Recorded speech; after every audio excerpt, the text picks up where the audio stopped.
Good day. Welcome to my channel. It is your Professor B, and today our lesson is understanding in how to analyze the epoxy molding compound, or what we call EMC fluidity, in setting up mold parameters. So let me set example here: a 13 millimeter diameter of the EMC pellet size, and it's 4 grams as an example. And one of the concern or issue or potential issue of a fluidity as an effect of the um, wrong setting of the mold parameters versus the EMC fluidity is some kind of like this physical deformation or incomplete formation of the units in the semiconductor packaging. So before I begin with, let me just say that this is a typical viscosity curve, right? So the viscosity curve is this is some kind of method used to test the EMC. It's a transition from solid to liquefy to its the lowest viscosity level until it started to gel or to start to harden until it is fully cured. So this is the definition of the gelation. This red line here is called gelation graph, and this curve is called viscosity graph. So as you can see from here, the molding compound as it is placed inside the mold tool or any heat exposure starts to melt from here downward, and typically under the normal process of molding, the ideal start of injection should begin from here where the pellet has just absorbed enough preheating before it starts to melt. It's called preheating. When the temperature absorbed by the pellets uh, is called preheating and started to flow a little, but because of the injection procedure or the displacement of the plunger, then it pushes the melting EMC towards the to fill in the cavity of the molding of the package until it reaches its lowest viscosity. And then after it's fully filling or filled the package inside the mold tool, then it start to harden. This is the ideal position or the time within the viscosity curve of a plunger to stop, means the EMC has been filled up inside the package, and then this portion up to here is starting to cure. Assuming this is the EMC temperature, then it's correlated to the uh, gelation of the material. So as you can see here, as this goes upward trend, the viscosity tends to increase. So therefore, since EMC is a thermoset material, is a polymer that is thermoset, meaning unlike the thermoplastic where EMC, for example, is exposed to heat and without doing anything, just maintain a constant temperature, then the EMC start to melt and it's hardened. Once it's hardened, you cannot melt it again. Unlike the thermoplastic, if you, for example, you have a plastic cup or a plastic bottle, apply heat on it, it will soften, it will melt until it is hardened when you remove the heat.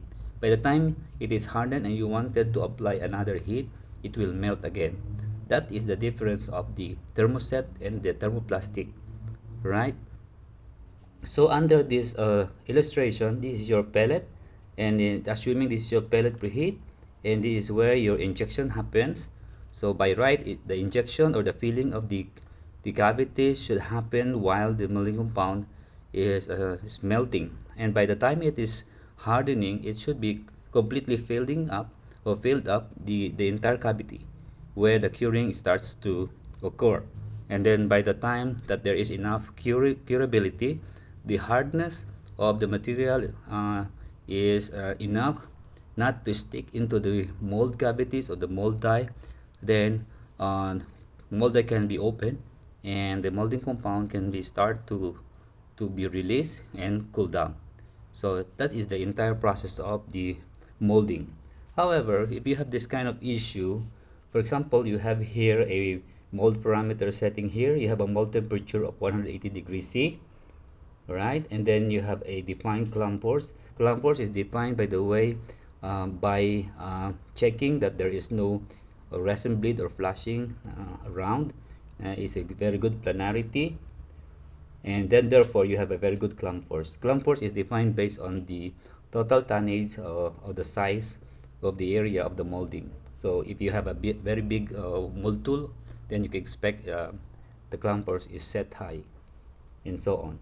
And then here, one of the customer setting, for example, or one of your setting is the clamp close wait time is 11 seconds, meaning after the pellet is being dropped to the pot, then the mold the mold the mold tool is starts to close the top and the bottom. Then meaning it takes 11 seconds to close.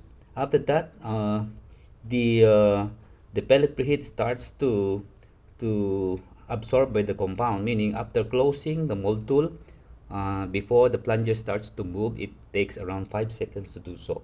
And then after pellet preheat is achieved, the transfer time start to be like this. So meaning the setting, for example, 10 seconds, and then this total time here, 11 plus 5 plus 10, is here. 11 plus 5 is a clamp close wait time, and then you have a 5 second pellet preheat time plus the 10 seconds injection time, makes it like 11 plus 5 16 plus 10 is 26, right? So that is the current situation. Then the reference EMC fluidity as it's reflected in the technical data sheet. For example, if you have a reference of the EMC property, one of the things that discovered here is like the material spiral flow is a fluidity function of the EMC as supplied by the supplier is, let's say, 29 inches, and the gelation time is like 26 seconds. So means this entire graph here is 26 seconds at it is measured based on the hot plate testing, meaning when you are you're getting this gelation time. This is where you put some kind of the material onto the hot plate and start to stir it until it cannot be stirred. So that is where you stop the timer, and that is the gelation time. So meaning if the compound is placed on the hot surface or exposed to heat, it can change from liquid to solid to liquid within 26 seconds. This is a typical reference that you got from the technical data sheets being provided by your supplier, right? Ideally, in all my teaching to a lot of my client, I always teach them that if you don't know how to set the transfer time, you just look at the technical data sheet and look for the gelation time, right? So typically, ideally, you don't know anything in the molding process. You wanted to set an initial setting, then you can use 30% of the gelation time. So meaning this 26 seconds, let's say just around let me say is a gelation time is 30 seconds. Then the 30% of that is like close to 10 seconds, yeah, 10 to 12 seconds, or let's say 9 to 12 seconds. So ideally, the transfer time you should set in your molding parameter should be like 9 to 12 seconds if you have this kind of gelation close to 30 seconds. Right, especially for the small pellet size. One, it is enclosed in a mold tool which is typically at 175 to 180 degrees C. It really it's absorb heat faster than you think, because it's too hot. Imagine water 100 degrees Celsius temperature compared to this solid metal molding tool that is heated up to 175 to 180 degrees C. Then when you are inside, if you're a pellet, you're inside, then start to melt, right? So even you probably don't need this pellet preheating when you have this in auto molding process. Okay, so the problem here is the reason why there is an issue here is when there's a mismatch. I would say directly there's a mismatch between this setting, the 26 seconds setting, right, of the total heat exposure. So you need to consider when you're setting the parameter is to check the TDS, the EMC property, whether your set exposure, total exposure time of the heat absorbed by the pellet is somehow not over or not too fast to the set gelation time. So in this time, there are like 11 plus 5 and 10 seconds. That is 26 seconds already, right? So this 26 seconds is actually equivalent to the gelation time. So can you imagine what I'm thinking here? The setting here, by the time the compound is completely filled up in the package, it is already heating, approaching to the last portion or the total gelation time of the material. All right, so you got what I mean. This time setting here is just right or enough uh, with the duration of the gelation time, which is incorrect, right? In the usual setting. So the ideal setting should be your clamp pore should be reduced here. As I propose here, you can maintain everything, and if you have this kind of issue, one of the thing here is to focus first on the total heat exposure.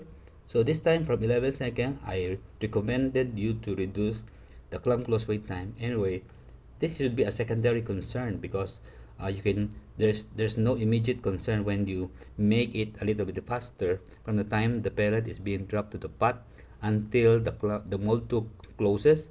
You don't need too long time to do that. So in this case, it is better to shorten the clamp close wait time, and then you can actually remove the pellet bait time. So basically you are removing already around 6 seconds from the original setup at 26, so that makes 20 seconds, right? And then you can maintain same transfer time. So in this case, from 26 seconds, let's say you remove here 6 seconds here, that makes around the 7 or 8 seconds here plus 10, so roughly around the 18, let's say below 20 seconds. Below 20 seconds is somehow reflected here like your total transfer time being taken away by the pellet is like absorbing around 13 to 17 seconds. That is actually like 60% of the gel time, which is very ideal. So it's technically or logically thought of that when you're setting your transfer time, you have not just transfer time, you have to consider the total heat exposure of the pellet, because once the pellet is exposed to temperature, it will start its gelation, it will start to absorb heat and starts to melt. So in this case, the reason why there is this issue of incomplete filling somewhere within the package is the compound already hardened. It is not enough for the plunger or for the mold tool or for the system to push out the material, the resin, to completely compact within the package because it's already hardening. So it is by right that you should set your mold parameter ideally completing filling the cavities within this range, that is around 60 to 70% of the gelation time. All right, so I hope that you learn from these lessons today, and if you have questions, drop me a message down below in the comment section. This is your Professor B, willing to teach and willing to learn. So contact me if you have more questions. Thank you.